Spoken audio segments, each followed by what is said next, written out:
Good morning, Sedona. It is Saturday, June 15th, 2024, and this is Sedona Life with Stephen Hanks, Red Rock Country's radio magazine, heard every Saturday at this time on KAZM 106.5 FM and 780 AM Mellow Mountain Radio, and live streamed at mellowmountainradio.com.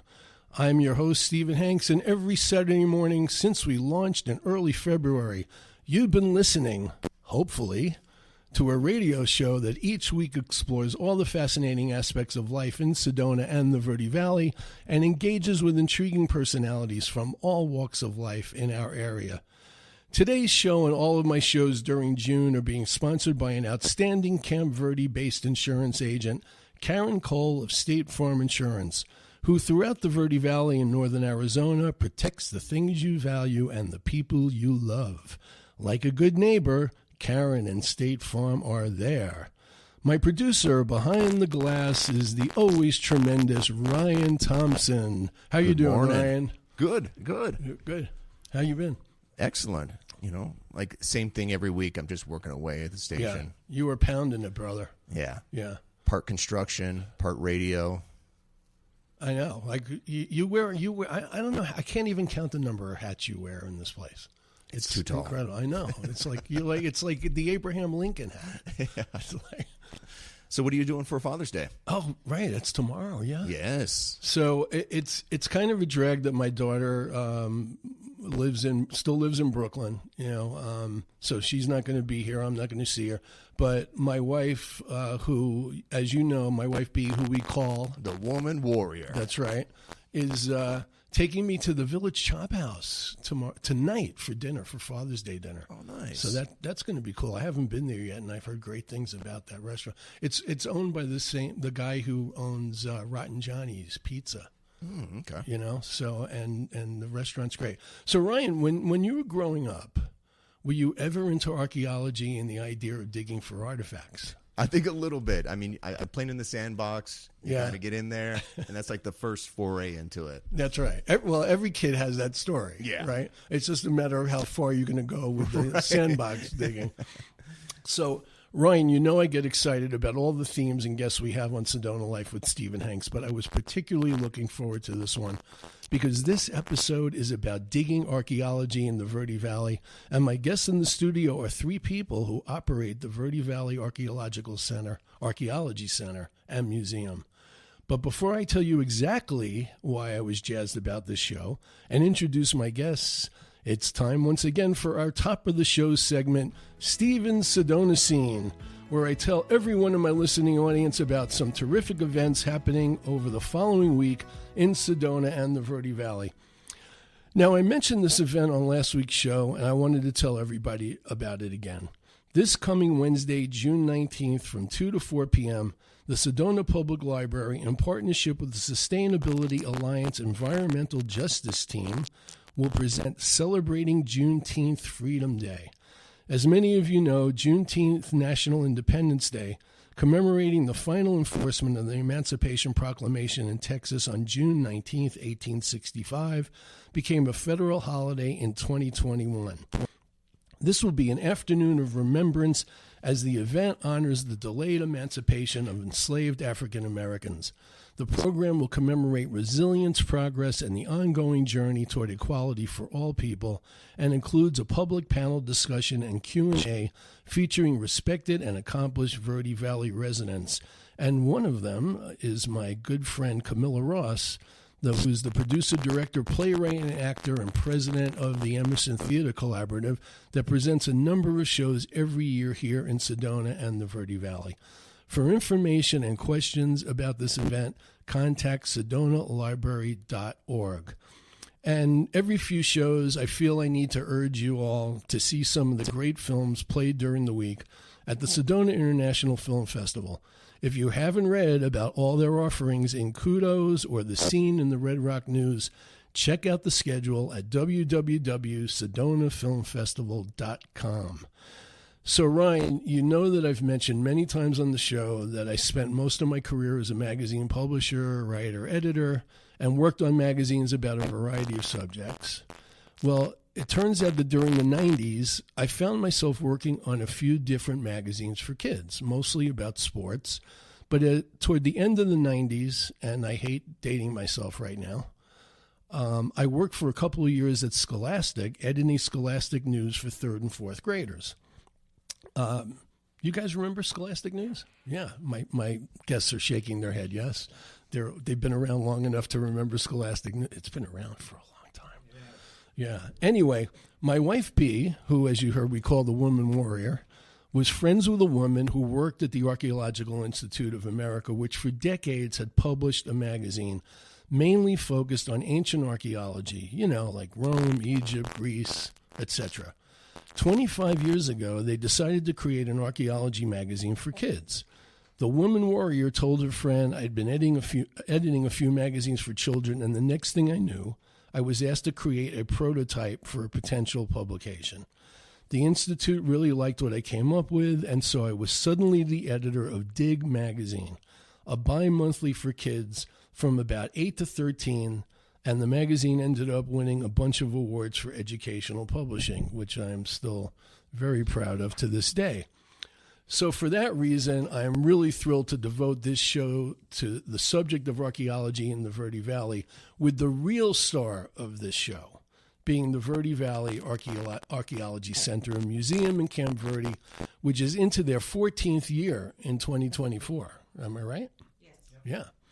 VVAC, for short, is a nonprofit 501c3 organization that solely relies on charitable donations from museum members, philanthropic foundations, and the general public. Now, on their website, you'll see that their slogan is conservation, preservation, and education. And their continuing mission is to foster a deeper understanding of the indigenous legacy in the Verde Valley through public education and preservation of significant archaeological sites and artifacts. So, Ryan, one of our guests in the studio today took the Woman Warrior and myself on a little tour of the museum on Thursday. And we got a firsthand look at what this great place has to offer. We saw beautiful murals and paintings, incredible ceramics, a collection from the Grand Canyon, a Yavapai and Apache Nation exhibit, and learned all about and saw the artwork of one of the key figures in the history of the museum, whom my guests will talk about. And now I want to introduce my 3 guests in the studio with me today.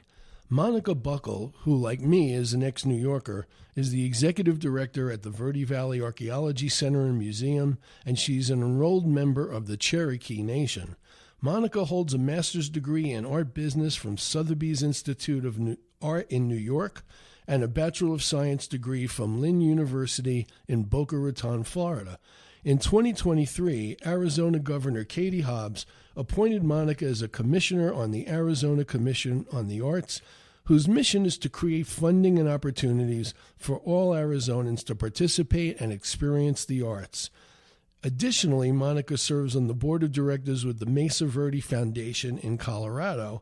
The Mesa Verde Foundation is the official philanthropic partner to Mesa Verde National Park, which is a UNESCO World Heritage Site. So the man who took us on the tour is Ed Goodwin, a resident of Camp Verde. He came to the Verde Valley from Massachusetts by way of Flagstaff. Professionally, he worked as an engineer and more recently as a business owner in Flagstaff. After retiring in 2018, Ed renewed his youthful interest in archaeology by Volunteer Archaeology Center since 2021. He also serves on the board of directors and is currently the board president. For Ed, as we found out Thursday, volunteering is not only enjoyable for him, but it is a responsibility. And also in the studio, Ed brought along his wife, Betty, who's professionally, she was a graphic designer for over 40 years, which I can relate to being a magazine publisher. Upon retirement, Betty began volunteering with the local national monuments and continues to volunteer at Montezuma Castle. Being able to share information with the visitors and increase their understanding of the people that built the structure is very rewarding for her. Betty has been serving as a docent at the Archaeology Center since 2021, shortly before they opened in their new facility. She also helps out in the office with mailing and membership requests, and I'm sure a lot of other things that aren't listed here. Yeah, that's true. That's what usually happens with the volunteers. So Monica, I want to start with you. Tell our listeners what the Archaeology Museum is all about in Camp Verde, and what kind of archaeology you specialize in. Well, first and foremost, Stephen, and also Ryan, thank you for having Ed, Betty, and myself on this morning. It's our pleasure. It's wonderful to help further promote the good work that we do, since we're mostly a volunteer-driven organization, and we have an extremely active board president. Thus he's here on a Saturday morning, so thank you, Ed. And so there's nothing like VVAC in the entire region. It's phenomenal. Not only do we have an immense ancestral Hopi artifact collection, we work directly with the Hopi Preservation Cultural Office, and it's an immense honor to have these objects in our stewardship. And it's something we do not take lightly. Everything is held to the highest museum standards and collection care. And the volunteers who work within the repository, which is separate from the museum, but still in the same 11,000 square foot new facility we have. It's just something that we very much take seriously. And the museum itself, from the moment you walk into the lobby, you're greeted with this welcoming mural that was done by Dwayne, and a fabulous Hopi artist. He does murals up in the city of Flagstaff. He's doing a mural currently for Tawaki Inn. That's the Hopi tribe's new hotel in Clarkdale, right adjacent to Tuzagoot. So they have their grand opening Monday, July 1st. So he's doing murals for them. So we have, fabulous award-winning artists in our space, and it's a custom mural. Once you go into that, then you go into our museum gallery spaces. We have a special place currently where we have a Grand Canyon exhibit, and I'll have Betty speak about that in a bit. We have fine art galleries, archaeology galleries, an archaeoastronomy gallery. My predecessor, Kenzel, whom most people know of here in Sedona, his specialty is archaeoastronomy. He was the first modern-day person to research and document and then publish the findings of the solar and lunar calendar sites here in the Verde Valley, such as the Crane Petroglyph site. I just, not to interrupt you, but Ed will verify this. When we got to that room, I was like taken aback to see something about astronomy in an archaeology center. Yes, and the two are so interconnected, and this is something that as a museum we love to tell the public, is that not only the Hopi but our neighbors Yavapai Apache Nation to the museum, we have a gallery for them as well, but everything is so intertwined, the cosmos and everything here in the physical. So it's advanced technology. Yeah. People have preconceived notions of how indigenous peoples lived here in the Americas. So it's wonderful that we have this special gallery to really feature the advanced technologies of our indigenous friends and the modern day descendants. Yeah. So Monica, I want to talk as much as we can about the museum, but yes, I'm kind of interested in how somebody like you came to this job. Yes. I know you were in New York. Yes. We talked about that on Thursday, and then you end up here and you're executive director of an archaeology museum focused on Native American artifacts. How does that happen? Well, you had mentioned my tribal affiliation, Cherokee Nation. So my people are everywhere, not only residing in the Cherokee Nation, which is in northeastern Oklahoma. So there's a big Cherokee contingency in New York and everything. I'm actually from Connecticut, but would commute into the city. So you're actually Native American blood in you? Yes. Yeah. Yes, I'm an enrolled member of the tribe. I guess that's what that means. If you're an enrolled member, it means you... Yes, yes. So for me, it's been my life's work to further promote that's great. Native American culture, contemporary artists, as well as the advanced technologies and so forth, and to be an advocate for tribal sovereignty. That's great. So working in Manhattan and everything was wonderful because there's so much fabulous contemporary art in New York, as you know, Sure. and a fabulous Native American, First Nation, South American artists coming in to do work. And I worked for the American Indian Community House. It's the oldest Native-run nonprofit in New York State. So I was their public relations coordinator, and we used to do site-specific installations on Governor's Island, a wonderful nonprofit. And then, like most everyone, COVID had a huge effect, especially in the Northeast. But I was lucky enough to have connections here in Arizona. I've done so much work with Tucson Museum of Art for their exhibits and so forth, and several places in New Mexico, and of course for Mesa Verde National Park. So it was wonderful that I had the opportunity to step into this position.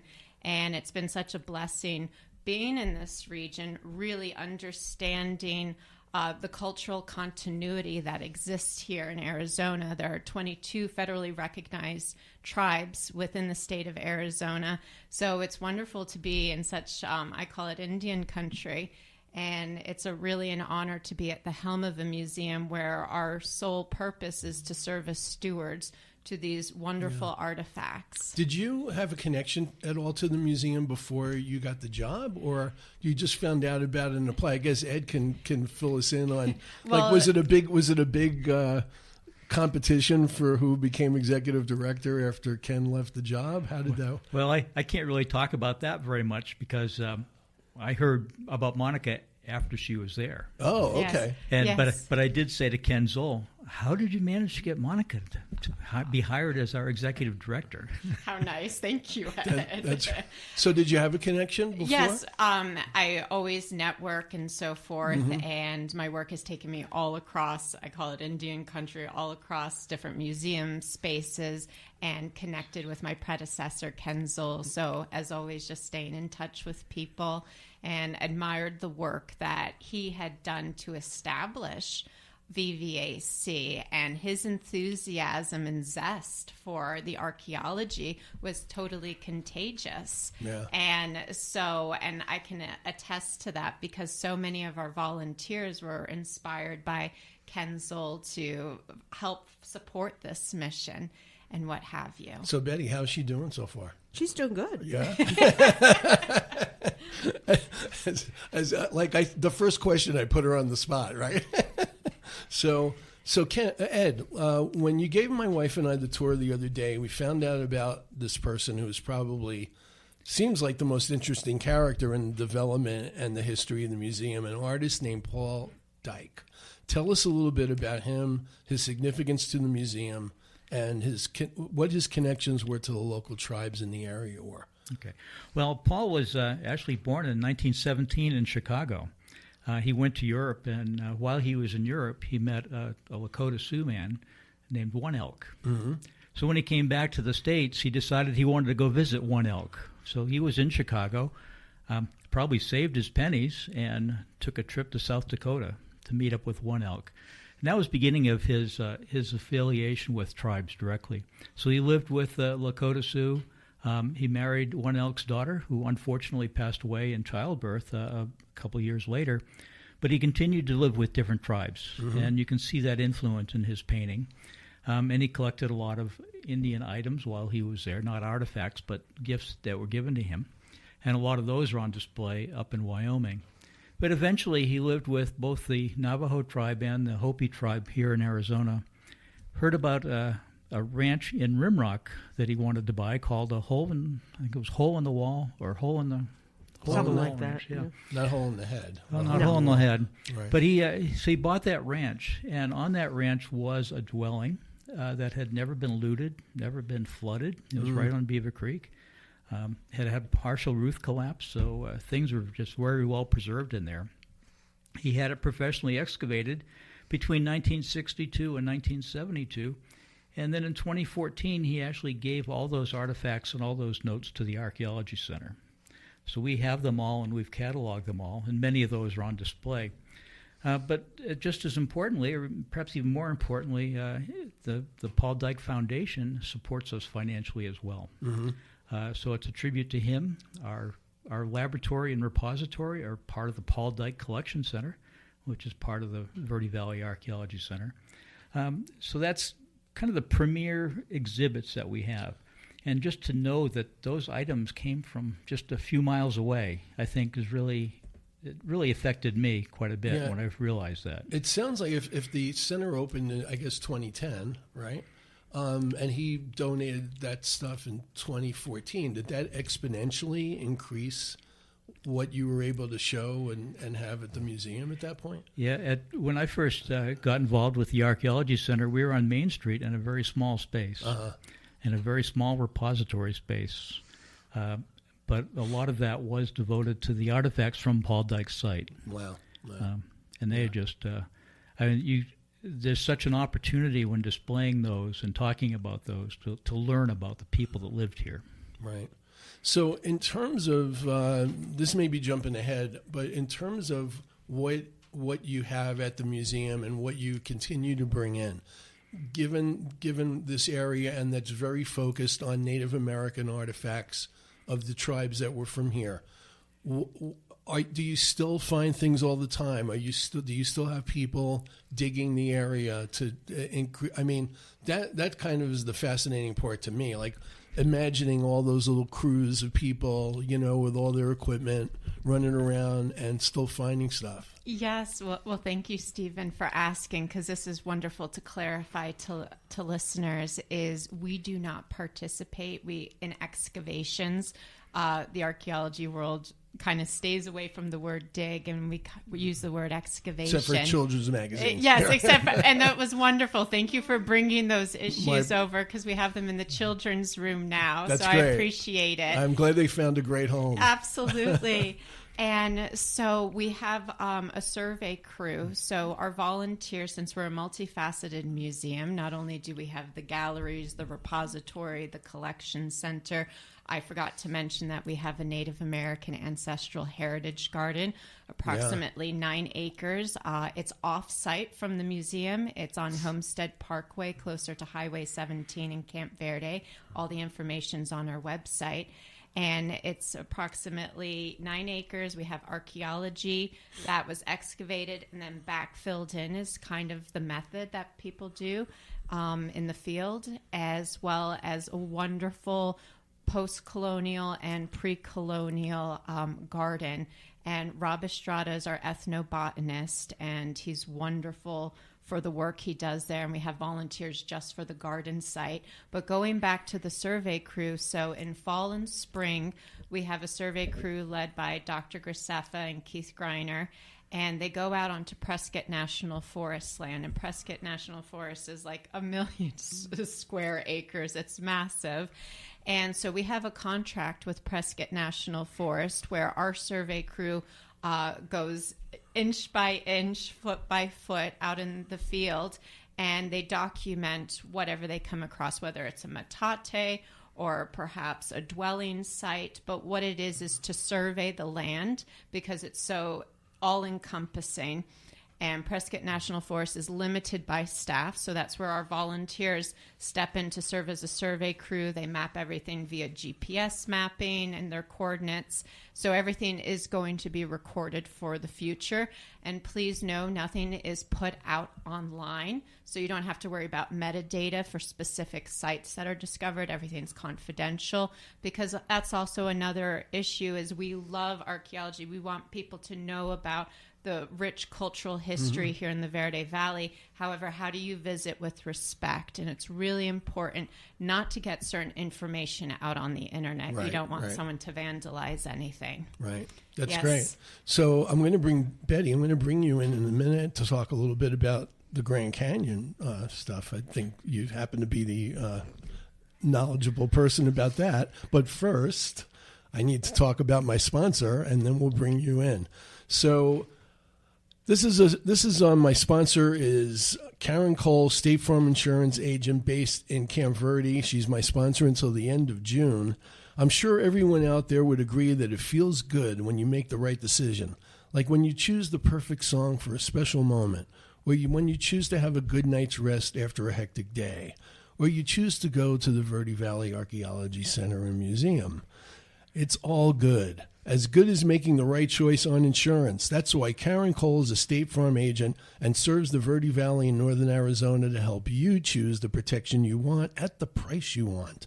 Karen will explain everything about your coverage with State Farm so you know what to expect if the unexpected happens. With Karen Cole, it is easy to make the right decision. And I know because Karen handles my home insurance. She is the one insurance agent who is all about protecting the things you value and the people you love. So contact Karen at www.kcoleinsurance.com or call 928-567-3374. That's 928-567-3374. Like a good neighbor, Karen Cole and State Farm are there. So, Betty, you're up. Tell us a little bit about the museum's connection to the Grand Canyon and what the Grand Canyon contributes to the center. Well, the Grand Canyon exhibit that we currently have in the museum is in the first exhibit hall that you go into. Monica and our curator met for many times with the repository up in Grand Canyon and selected a number of articles to bring, many of which have never been on public display before. We have the exhibit divided into 3 different time periods, archaic, indigenous, and historic.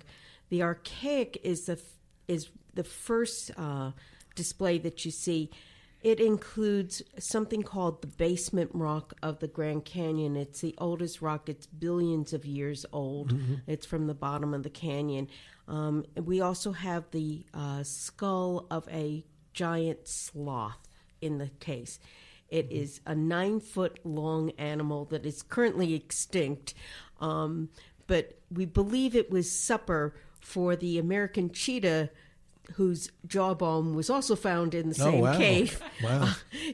People you're not going to find that stuff in ancient Egypt. No, you don't find that in ancient Egypt. And I always tell people, when you see the American cheetah, don't think of the one that's over in Africa. Think of a mountain lion, short, stocky, and muscular. The indigenous has a couple different items in it. One that I always point out is a bowl that has holes that were pre-drilled in the base of the bowl prior to it going in the fire. It was used as a sifter, whether it was for sifting seeds or putting a chunk of salt in with some water to salt food or other items. We're not quite sure. And then the historic one, there was a gentleman, his name was I.C. Reese, and that's about all we know of him. He was either a hermit or a prospector or both. We don't know what. Mm-hmm. But he made this cache of a box that was waterproof and had items in it with a note. If there's anything in here you can use, take it. If you have something to share, leave it. Don't squander anything. Mm-hmm. He had playing cards, a pipe and tobacco, a sewing kit, and then someone at some point shared a bottle of beer wrapped in a prohibition pamphlet. Someone had a sense of humor with this. We have twig figures, which Europeans first thought were children's toys, but the Hopi, who are descended from these people, tell us that they were actually offerings for a hunt. Mm-hmm. They're animals that they would have been hunting, and we actually have a twig figure that has a spear in it, which goes along with the hunt idea. But the really neat thing is that we were able to bring all these items and put them on display. The Grand Canyon wasn't able to put them all on display, so many of them have never been seen by the public before, and it's part of our rich heritage of the state, of the people who lived here before, and to be able to share that with our visitors and get them to also go visit the Grand Canyon with a better understanding of what happened before, that it's not just a big hole in the ground. Yeah, that's... Well, also speaking to that, Betty is a wonderful docent at the museum. Sometimes, you can tell she's got the info down. It's amazing. Sometimes she'll be with the same tour group for 2 hours going through the space. So thank you, Betty, for your commitment. But also going back to the Grand Canyon exhibit, really essentially what we wanted to do as a museum is bridge the two worlds. The Verde Valley is the ancestral territory for the Hopi. And they still have the Verde Valley within their territory as well, but also the Grand Canyon, the emergence from the Grand Canyon, from my understanding. Yep. And so how do we connect the two worlds? Because we see the geographic distance, but it's not really much of a distance. Yeah. And the sophistication of the trade networks from Grand Canyon to Verde Valley and, both routes. Also, Kim Beesom is the curator there at the repository, and she was phenomenal to work with. She was so gracious, so open, and it was such a treat to go up to the repository to visit, and that's part of the fun with being in the archaeology world. It's the unexpected and having access to places that it's just a dream. Yeah. And we were also grateful to work with Lloyd Masayamtawa.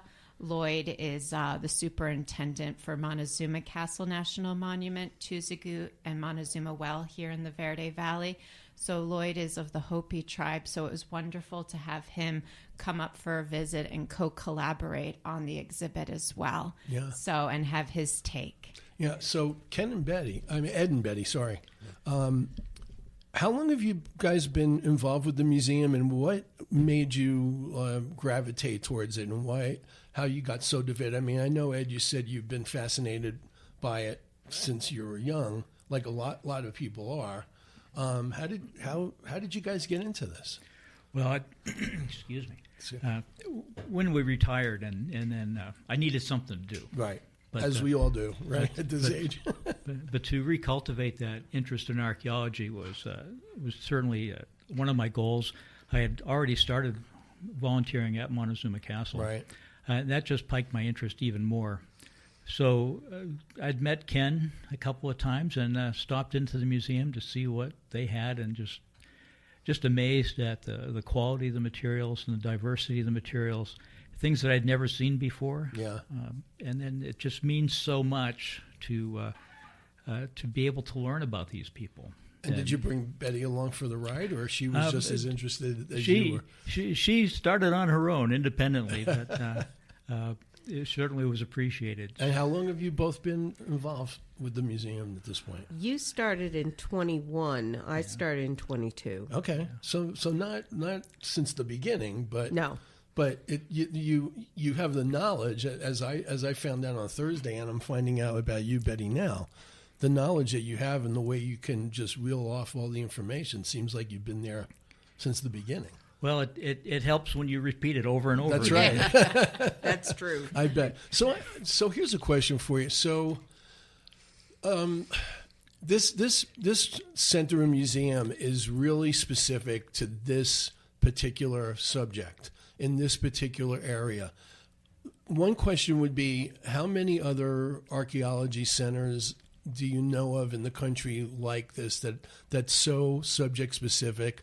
And the second question would be, is there a goal to expand, like what subject you cover over time, so it goes way beyond what you're doing now? I don't know if those questions connect. That's wonderful, Stephen. Yeah. So really, everything has been so globalized the last 20 years in the cultural institutional landscape and so forth. So VVAC stands apart in it essentially because we're so regional specific. Right. We want to keep it community level. We want to keep the integrity of our collection for the Verde Valley and the peoples who have inhabited the Verde Valley and the descendants and the modern day tribes of the Verde Valley. So we really want to preserve that as much as we can. And so we get so many wonderful offers from members or what have you, whether it's collections, and how does that fit within the narrative of the scope of the work we do.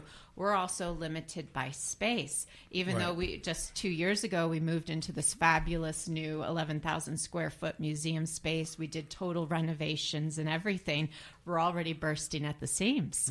And so is our repository. So we're very careful what we collect and curate. And also we have to adhere to NAGPRA, which is the Native American Graves Repatriation Protection Act. Act, and we have done so, and in accordance to the new guidelines implemented by the Department of the Interior. So we're very restricted with what we collect, what we want to collect, and so forth, because we have a real estate problem. It's a good problem because of all the interest, how everyone wants to work with us, the different Forest Service, NPS, donors, members, and so forth, other institutions.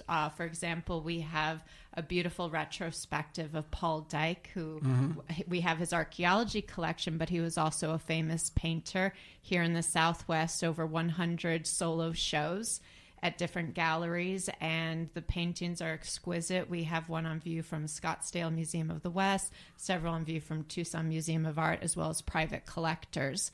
So for us, you know, the collaborations are wonderful, and we want to continue these collaborations. We want to evolve them, and we want to continue more collaborations with Hopi, Yavapai, and Apache, because they're tribes that have been severely overlooked. And we just hope that we can rectify it, and also on their terms and what they want to be shared from their cultures. Right. So I'm the one who did the Archaeology magazine for kids, but it's my wife, B, the woman warrior, who wanted to go into the kids' adventure room and play around in the sand. So not unusual. Yeah. So that was kind of fascinating when we went in there. Tell us a little. Who wants to tell us a little bit about that, Ken? I mean, Ed, I'm sorry I keep calling you Ken. That's right. I've been called a lot worse. It's the one syllable thing. Yeah. Our children's adventure room has the most unique thing in there is a sandbox. Yeah. And that sandbox has a projector above it. And it's special sand, so that projector can sense how deep you've dug in to the sand, and it displays different artifacts. There's 3 layers. So the first layer, there's actually 4 layers. The surface layer, it has things running around. But if you dig down a little bit, you might discover a Coke can. Yeah, we found one yesterday. And that'd represent the historic. I'm glad it was Diet Coke. It was Diet Coke. That was actually my Diet Coke can years ago when we were creating the software for the virtual sandbox. Is that right? Yes, my Diet Coke can was used. So it lives on in perpetuity. So ridiculous. In the future, you're going to have to upgrade to Coke Zero, probably. Yes, something right. like that, right? Go ahead. But we dig down a little bit deeper, and you'll start finding some Native American artifacts. So you might find a piece of pottery or something. And you dig down even further, you might discover a fossil. So the kids just love playing in the sands, and I have to admit the adults do too. Well, my wife was digging so deep and so hard yesterday that some of the sand almost ended up on the floor in the room. I mean, and that's not unusual. She found some fish fossils, right? Yes, she did. Yeah, that was really cool. And then other things in that room that sometimes don't get all the attention they should. But I'll tell you a story. Go ahead.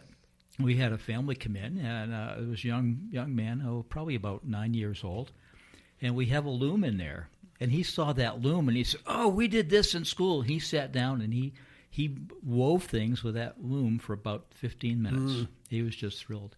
But we have some artifacts there that the kids can look at nice close up and personal.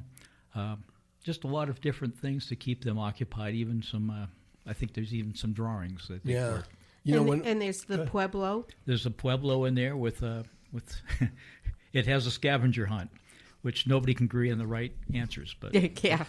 When I was doing the magazine a while back, one of the features that we had in every issue was a project. How to create a piece of pottery at home. All these kind of different projects. Kids love learning that way when you can get them to be interactive with the material. And we do have so many children's and youth workshops at the museum. And since we're, even though we're the official nonprofit partner to the National Park Service and as well as Arizona State Parks, we do not receive federal funding or state funding. Right. We're an independent museum, so we solely rely off of donors and our members and everything. If we do receive federal funding, it's for a specific research grant or something to that effect. So for us to continue our children's and youth programming, that's actually all donor-funded programs because we make the programs available pro bono. So that way it's accessible for families in the Verde Valley for their kids to participate. And also we always welcome the parents or the guardians to come with the children so they can have that participation together. So that's really what we are at our core, is we're serving the Camp Verde community as well as the greater Sedona Verde Valley community. And to do that, we have to keep the costs down for our visitors and our workshop participants because there is a barrier for museums. And how do we make something welcoming where someone will feel like, well, I can do this children's workshop for my kids because I don't have to pay $20 a child to do the workshop. Yeah. Yeah. You know, I really appreciated some of the notes that you sent me when we were preparing for the show. And one of the things that really caught my eye, I wanted to talk a little bit about the volunteers. The museum has 47 active volunteers, which is kind of phenomenal, including museum greeters, docents, and the laboratory personnel, who have a really important job, obviously. And in 2023, this was a great stat. Volunteers completed 7,500 plus recorded hours, and if each volunteer was paid $20 per hour, it would cost the museum $150,000 in salaried pay. So it's amazing that you can get people that devoted to the subject and the work. Well, I'm hoping you and your wife will become volunteers. I don't know if she should be a volunteer because she'll end up in the kids' room all the time. Well, that's good. Yeah. That's all right. So, Betty, so tell us about the volunteer activity and what everybody does and how impressive that is. Well, my main activity has been acting as a docent. So I take people. Typically, I'll start them off with the video that Phil did of his mural of the Hopi story of their emergence and their migration. And then I always let people decide if they want to have a docent-led tour or if they just want to wander on their own, and I just catch up with them on various points and answer questions. So there are people like myself who do the tours. There's other very devoted people who we call greeters. So they're the ones that work the front desk and they do the sales in the book. We have a bookstore and we have some gifts and we have kids things.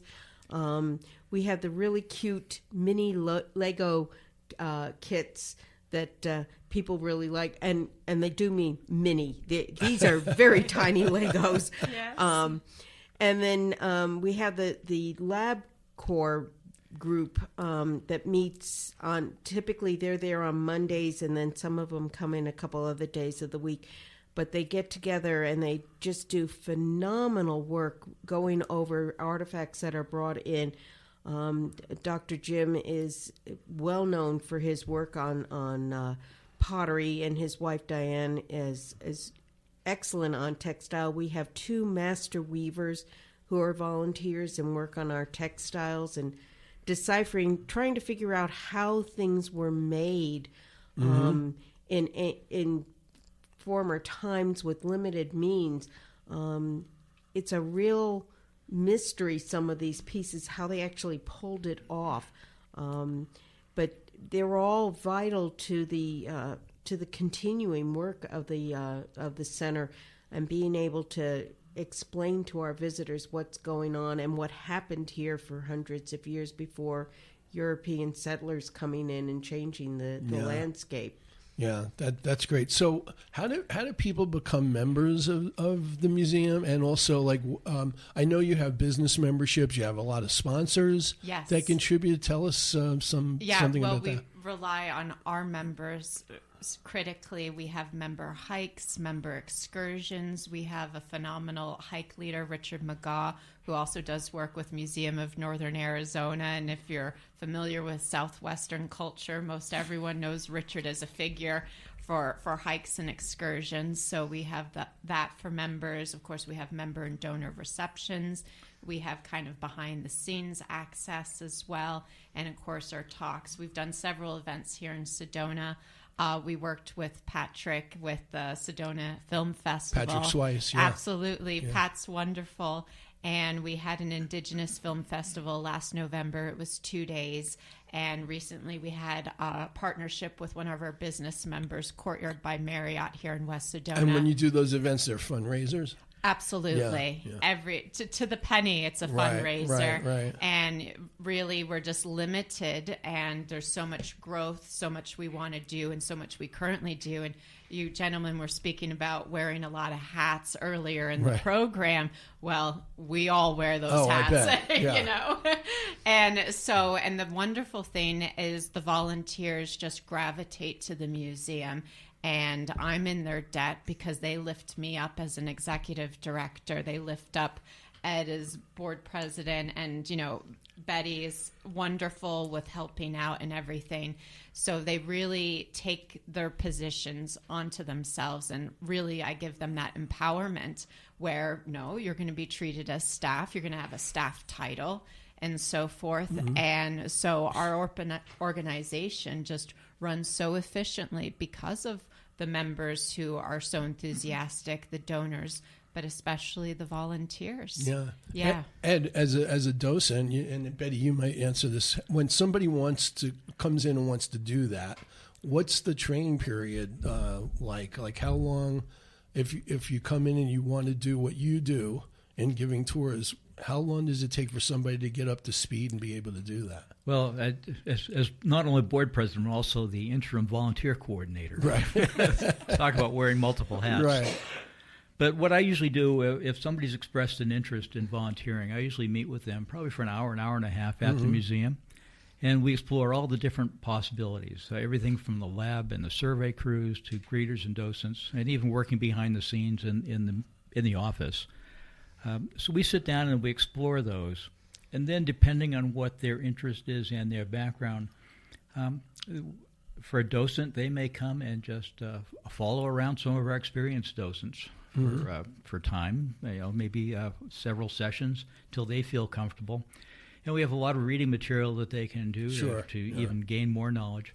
I find that our docents all have their own favorite stories. I bet. So when they do that, they're encouraged to steal.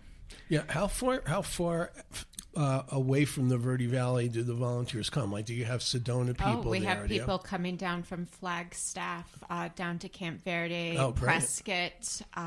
We have this one lady who comes up from Phoenix twice a month. Wow. So we welcome anyone, and you don't have to have any prior knowledge of archaeology or anthropology. We're very hospitable, and just so people know that all of our volunteers do not have an archaeology or anthropology background, and that's what makes it fantastic. Is it's a diverse group of people with skill sets from all different backgrounds and professional knowledge. So that's what we need as an organization, is people who have talents from all different sectors. Yeah. How often does Indiana Jones come up when you're taking people around? Yeah. Well, who doesn't like Harrison Ford, right? You know. Talk to the woman warrior about Harrison Ford. It's one of her favorites. Yes. Yeah. But, everybody kind of thinks that Indiana Jones is what archaeology is all about. Right. Well, I wish that was the case. It's just a lot of paperwork. Right. And fundraising. Exactly. So, what has maybe there's not really an answer to this, but has anything come into the museum recently that you all went, oh my God, I can't believe we got this, or this is amazing, or is just everything pretty much cool, and nothing's really more exciting than the next thing? I think what it is we're also respectful of any artifact that comes through the door, whether it's an ancestral artifact or historic archaeology. So, for example, something that's 200 years old, 100, or even 80 years old. So we're all just so respectful of that. And I think for me, what a lot of people love is in the Yavapai Apache Nation Gallery, we have the most wonderful video of Mr. Vincent Randall. And sadly, Mr. Randall passed this last December 2023. And I just adored him as a friend and what he did for his people, his community, and just his entire life's work was for the Yavapai Apache. Yeah. And not only them, but for so many other people across Indian country. Right. So it's a great video of Mr. Randall, approximately 45 minutes. That's in the Yavapai Apache Nation Gallery. So whenever I'm going through the museum space back and forth to my office, I always smile because I hear his voice. Yeah, that's Yeah. great. I'm glad you brought up the thing about years of things because, Ed, I think you can help with this. One of the first questions I asked when I came in and you were taking us around was, what is the period that most of these artifacts cover? And I don't think we talked about. Can you mention that? Yeah, excuse me again. Our concentration is really from the years of around 600 AD till about 1400. That's the time of the Hopi ancestors living in here. Right. And then the Yavapai and Apache there was an overlap and extend even to today. So there's artifacts in that area. But it's the artifacts in the Paul Dyke Center are really from that time period and more the up 900 to 1325 or so. Right. The artifacts just tell you so much about the people that lived here. Of course, yeah. We have pieces of cotton that were woven. We have a cotton ball. It just learned so much about these people and find out that, wait a minute, they're much like us. They enjoyed games. They had great skills. I cannot even understand how they did some of these things. If I were pressed to reproduce it, I have no idea how to start. Yeah. So those are the things that really impressed me. And that time frame, that 600 AD, that's about the time that this, you'll hear them called the Sanawa culture or the Histostodome culture. That's the time of that culture developed here in the Verde Valley until 1350 to 1400. So is there a time period cutoff point where if something comes in that you carbon date or you research and it's, this is really like from 1600, so we can't take that? Or Well, that's open for discussion with our repository committee. Because I know that was always an issue with the ancient European archaeology, that they had kind of cutoff points where, and they're kind of snobbish about North American archaeology. Right? I learned that when I was doing the magazine. It's like, if it's not from ancient Egypt or Greece, it's not archaeology. Right. And of course, one of the things that's great with, the advancement of science and everything is finding out actually how long the timeline goes for occupation here in the Americas. But everything is always open to discussion. We have a repository committee that makes the decisions on what we accept and acquire. And we have certain guidelines. Yeah. Yes. So what's currently the big exhibit or the big exhibit coming up when the summer's over, as you reminded me? Well, we actually have an extension for Grand Canyon because it was so well received statewide. And we just have such wonderful receptions. We're still doing programming off of that. But for the summer, as most museums are in the Southwest, it's our time to regroup for fall, winter programming. And we have so many exciting things coming for fall, so stay tuned. However, we are on a summer hours schedule, so we're open Thursday, Friday, Saturday. Check our website for details. Our Native American Heritage Garden is open to the public dawn to dusk, and it's really at its peak and full bloom and glory right now. And remind us what the website Sure, it's vvac.org. Got it. And so there's so much wonderful things. And, of course, coming this fall, we'll be doing all kinds of collaborations. We have lectures, speakers, so stay tuned. What's the goal, like, really long term? Like, what's your wish list 5 years from now, or whatever? It would be, first and foremost, financial sustainability is really at the crux of everything, especially for a regional rural nonprofit, is really just financial sustainability. Everyone assumes that we have this beautiful space, so we must be flush with cash. And the point of the matter is we're always just month to month really being so careful of everything we do and mindful of absolutely everything. So we, like I said, we couldn't do anything without the volunteers, and also just the further collaborations. The more means we have to grow financially, the more the collaborative work can be, because we provide honorariums for all of our speakers and presenters. For our Native friends and constituents, we provide honorariums. So we cannot do the work and the outreach without compensating our colleagues. Right. Yes. Have you ever had a chance to expand the physical space? Is there area there where you could do that? Or Well, would you I guess we could go up. We Right. could do like a second floor. Because I think about that every day, Stephen. I know a couple of guys that work for Mellow Mountain Radio are very good at construction. Yes. No, we definitely need to expand. You know, our space is voluminous as is, and we have a fabulous meeting room space where we have our lectures and so forth. However, we're running out of room to accommodate all the interest. So it's like, okay, well, what wall can we knock down and so forth? So that way no one gets turned away. There's always a seat for someone. That's really important too, that everyone knows that there's a place. Yeah, Ed showed us the archive. I guess it's the repository. The repository space, which was kind of fascinating. I guess, you know, there are items in there that you'd really like to be able to display if you had the room, right? Yes, Yeah. of course. Yeah, because there's a lot of stuff in there. Absolutely. Yeah, but, you know, I always think the future. So anything's possible, and we're going in a great direction with wonderful people that are here with me, Ed and Betty, and all of our volunteers. That's great. So, well, this has been a great conversation. We're toward the end of the show, so I have to give a shout out to my sponsor again. You know, folks, switching is easy. We do it all the time. We switch on lights, we switch TV channels, we sometimes switch up some of the foods we eat. But did you know that you can switch your insurance and also save with State Farm? In fact, State Farm agent Karen Cole, who serves the Verde Valley in northern Arizona, can switch your insurance coverage, whether home or auto, so you can start saving today. Karen and her team based in Camp Verde are ready to welcome anyone in the Sedona and Verde Valley area to the State Farm neighborhood.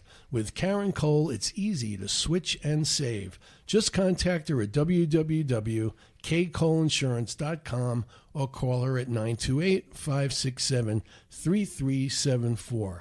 When you want the real deal, Karen will protect the things you value and the people you love. And like a good neighbor, Karen Cole and State Farm are there. So, folks, I really urge you to check out the Verde Valley Archaeology Center and Museum, which is on the center and the offices are on 460 West Finney Flat Road in Camp Verde. As Monica said, their summer hours are Thursday, Friday, Saturday, 10 a.m. to 4 p.m. with the last admission at 3 p.m. What's the schedule after the summer, Monica? Oh, then we resume to our standard operating hours. That's Tuesday through Saturday. Great. Well, I want to sincerely thank all of you for being my guests today. Monica Buckle, Ed Goodwin, and Betty Goodwin from the Verde Valley Archaeology Center and Museum. Thanks so much for being here. Thanks for having Yeah, us. thank you, Stephen. Thank you. Thanks. Tune in again next Saturday morning, June 22nd from 9 to 10 a.m. when the show theme will be Good Works, Feeding the Hungry in the Verde Valley, with my in-studio guest, Kathleen Healy Bayaza, Executive Director of the Sedona Community Food Bank, and Ben Burke, Executive Director of Manzanita Outreach in Cottonwood. Thanks again to Ryan Thompson and my show sponsor for the month, Karen Cole. You want Karen as your agent because she protects the things you value and the people you love. By the way, tell your friends who couldn't hear the show today they can listen to the podcast version on Apple Podcast and Spotify. Thanks for listening to Red Rock Country's Radio Magazine.